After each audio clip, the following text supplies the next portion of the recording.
अध्याय 1। आदि में परमेश्वर ने आकाश और पृथ्वी की सृष्टि की। पृथ्वी बेडौल और सुनसान पड़ी थी और गहरे जल के ऊपर अंधियारा था तथा परमेश्वर का आत्मा जल के ऊपर मंडराता था। जब परमेश्वर ने कहा उजियाला हो, तो उजियाला हो गया।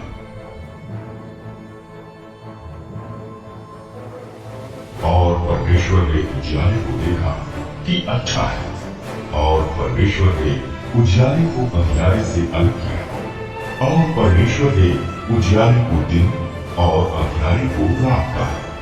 तथा सांझ हुई, फिर भोर हुआ। इस प्रकार पहला दिन हो गया। फिर परमेश्वर ने कहा जल के बीच एक ऐसा अंतर हो कि जल दो भाग हो जाए। तब परमेश्वर ने एक अंतर बनाकर उसके नीचे के जल और उसके ऊपर के जल को अलग अलग किया, और वैसा ही हो गया।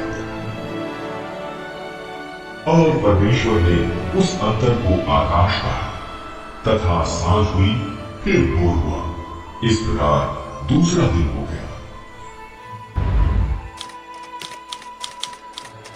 फिर परमेश्वर ने कहा आकाश के नीचे का जल एक स्थान में इकट्ठा हो जाए और सूखी भूमि दिखाई दे, और वैसा ही हो गया।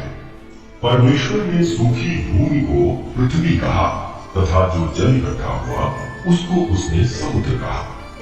और परमेश्वर ने देखा कि अच्छा है। फिर परमेश्वर ने कहा पृथ्वी से हरी घास तथा बीज वाले छोटे छोटे पेड़ और फलदायी वृक्ष भी, जिनके बीज उन्हीं में एक एक की जाति के अनुसार है, पृथ्वी पर उगे। और वैसा ही हो गया। इस प्रकार पृथ्वी से हरी घास और छोटे छोटे पेड़, जिनमें अपनी अपनी जाति के अनुसार बीज होता है, और फलदायी वृक्ष, जिनके बीज एक एक की जाति के अनुसार उन्हीं में होते हैं, उगे। और परमेश्वर ने देखा कि अच्छा है। तथा सांझ हुई, फिर भोर हुआ। इस प्रकार तीसरा दिन हो गया।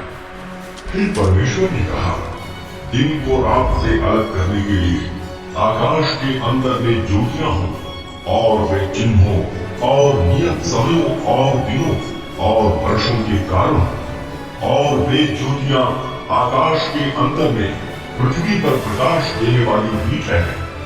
और वैसा ही हो गया। तब परमेश्वर ने दो बड़ी ज्योतियां बनाई।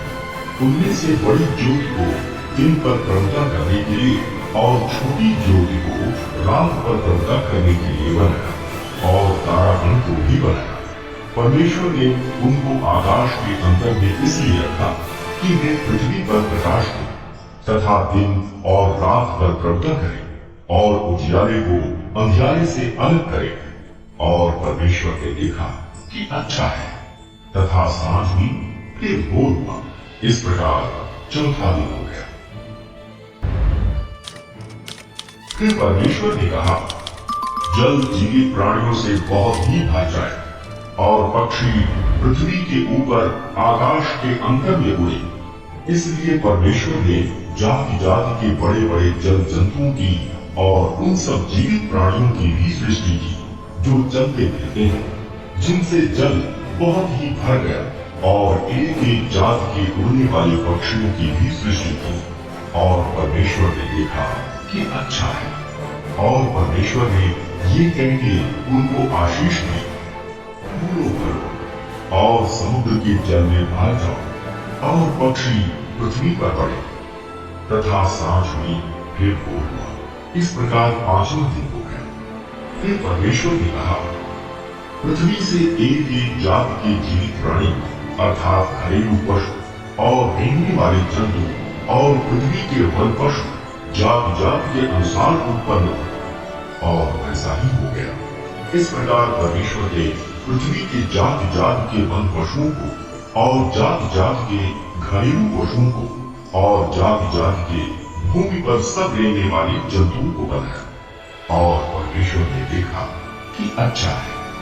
फिर परमेश्वर ने कहा हम मनुष्य को अपने स्वरूप के अनुसार अपनी समानता में बनाए, और वे समुद्र की मछलियों और आकाश के पक्षियों और घरेलू पशुओं और सारी पृथ्वी पर और सब रेंगने वाले जंतुओं पर जो पृथ्वी पर रेंगते हैं अधिकार रखें। तब परमेश्वर ने मनुष्य को अपने स्वरूप के अनुसार उत्पन्न किया, अपने ही स्वरूप के अनुसार परमेश्वर ने उसको उत्पन्न किया, नर और नारी करके उसने मनुष्यों की सृष्टि की। और परमेश्वर ने उनको आशीष दी और उनसे कहा, फूलो फल और पृथ्वी में भर जाओ और उसको अपने वश में कर लो, और समुद्र की मछलियों तथा आकाश के पक्षियों और पृथ्वी पर रेंगने वाले सब जंतुओं पर अधिकार करो। फिर परमेश्वर ने उनसे कहा, सुनो, जितने बीज वाले छोटे छोटे पेड़ सारी पृथ्वी के ऊपर हैं, और जितने वृक्षों में बीज वाले फल होते हैं, वे सब मैंने तुमको दिए, वे तुम्हारे भोजन के लिए। और जितने पृथ्वी के पशु और आकाश के पक्षी और पृथ्वी पर रहने वाले जंतु हैं, जिनके जीवन का प्राण है, उन सब के खाने के लिए मैंने सब हरे हरे छोटे पेड़ दिए। और वैसा ही हो गया। तब परमेश्वर ने जो कुछ बनाया था सबको देखा, तो क्या देखा कि वो बहुत ही अच्छा है। तथा सातवीं फिर वो इस प्रकार छठवां भी हो गया। यूहन्ना 3 और उसका 16वां आयत। परमेश्वर ने जगत से ऐसा प्रेम किया कि उसने मुझे आप लोगों के लिए भेजा कि मेरे कोढ़े खाने से आप चंगे हो जाए, मेरे क्रूस पर चढ़ाए जाने से मेरे लहू के द्वारा आपके पाप क्षमा हो जाए। अगर आप भी मुझसे प्यार करते हैं तो मुझे एक लायक जरूर करिए। मरकुस 16 और उसका 15वां आयत में मैंने अपने चेलों से कहा था कि तुम सारे जगत में सारी सृष्टि के लोगों को मेरे सुसमाचार प्रचार करो। इसलिए आप भी इस संदेश को शेयर जरूर करिए। आप सभी को जय मसीह की। आप भी मुझे कमेंट में जय मसीह की लिखकर अपना अभिवादन प्रकट कर सकते हैं।